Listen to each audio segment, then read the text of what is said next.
you can do it. Because wearing a cap is not fard in Islam. If you do it, you will get plus points. If you don't do it, you have no loss. But you will not get the plus points. So living in a non-Muslim society, the thing which is mustahab, if you fear regarding certain aspects and you avoid it, you will not get the plus points. Similarly, things which are makruh, things which are discouraged, are the same throughout the world. But there can be a little bit leniency. For example, going for the call of nature, standing and doing the call of nature, it is makruh. But if you know living in a Western country and the toilets may not permit you, and if you do it, there is no problem, but you will lose the plus points. You don't get negative points. So as far as the fard and the harams are concerned, there is no excuse at all. As far as the other aspects are concerned, about the sunnah and the makruh, if you want to avoid it for certain reason, you can do it. You will not get negative points, but you will lose the positive points. This was in short regarding the first category of a behavior of a Muslim in a non-Muslim society.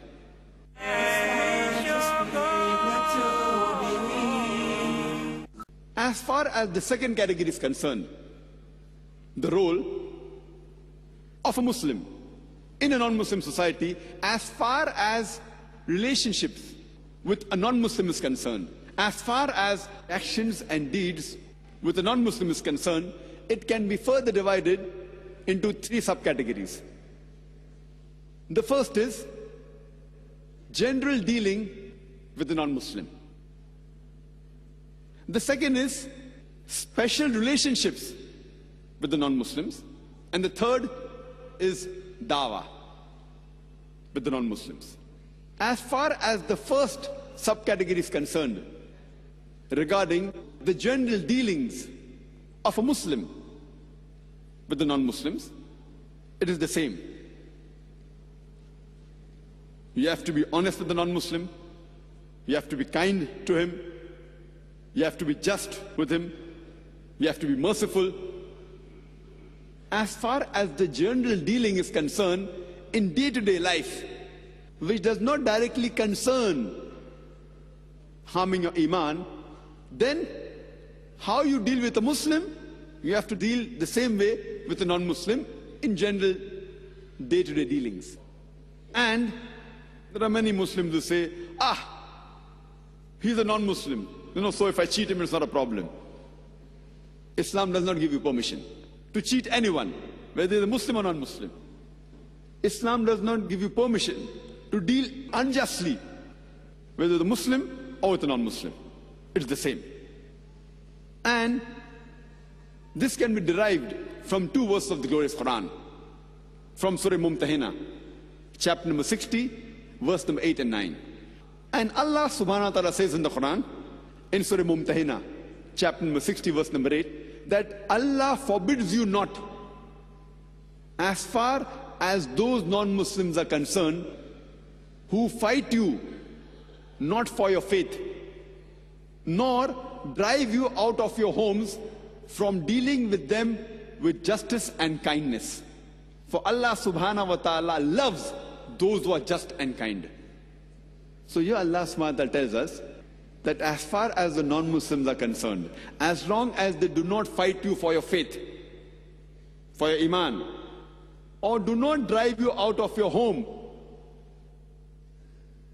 Allah forbids you not from dealing with them with justice and kindness. For Allah loves those who are just and kind. But the next verse of the Quran, Allah says in Surah Mumtahina, chapter number 60, verse number 9, but Allah forbids you only as far as those non-Muslims are concerned, who fight for your faith and drive you out of your homes, or support those people who indulge in these activities. Allah forbids you from keeping friendship and asking for protection from these people. So if a non-Muslim fights you for your faith, or drives you out of your home, or supports those people who fight you for your faith or drive you out of the homes, Allah forbids you from going to them for friendship or for protection. So here Allah subhanahu wa ta'ala is very clear that under normal circumstances, with a non-Muslim, you have to deal justly and kindly, unless he fights for your faith or drives you out of your home. And there's a verse in the Quran, which many of the Muslims, they misunderstand. Allah says in the Quran in Surah Nisa, chapter number 4, verse number 144, where Allah says, Ya ayyuhallazina amanu, O you who believe, take not for awliya, the unbelievers, in preference to the believers. And many of the translations, they translate the Arabic word awliya as friends. So the translation reads that, O you who believe, do not take for friends unbelievers in preference to believers, which I feel it's a wrong translation. The correct translation is, the word awliya should be translated as someone who's a protector. So the right translation is that, Ya ayyuhallazina amanu, O you who believe, do not take for protectors unbelievers in preference to believers. Do not take for protectors non-Muslims in preference to Muslims. And the same message is repeated in Surah Ma'idah, chapter number 5, verse number 57 and 58, that, O you who believe, do not take for friends and protectors those who make a mockery of religion or take it as a sport.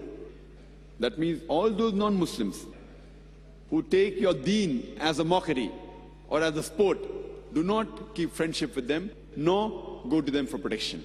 These verses of the Quran are very clear. But otherwise, keeping acquaintanceship with a non-Muslim, keeping normal friendship with a non-Muslim is no problem at all.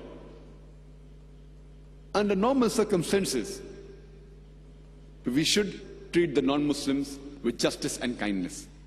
In fact, I say we should go a step further, so that they're impressed with our religion, they're impressed with our deen.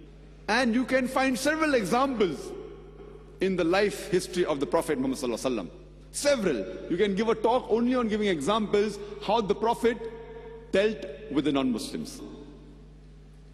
And many of us are aware of that incident where a non-Muslim, he enters the mosque of the Prophet and he urinates. The Sahabas are irritated. They want to teach the non-Muslim a lesson, but the Prophet, he stops them and he says, be calm, get some water and wash the floor. That's it. We know of the famous incidents. Whenever Prophet ﷺ used to walk, there was a non-Muslim lady who used to throw dirt on the Prophet every day. Whenever he used to walk, the non-Muslim lady used to throw dirt. One day, when the Prophet walks below the house of that non-Muslim lady, no dirt falls on him. So he's surprised. He goes to a house to find out why was no dirt thrown today. And he realizes that she was sick, and he prays for a shifa. And that non-Muslim lady, she's so impressed with the Prophet that she accepts Islam. We have the example in the seerah of the Prophet Muhammad Sallallahu Alaihi Wasallam, that there was a Jew by the name of Zaid. The Prophet had borrowed some money from him. But before the time was due, that Jew, he comes to the Prophet and he demands for the money back. And he's rude. He speaks rudely to the Prophet that give my money back. And the time was not yet up.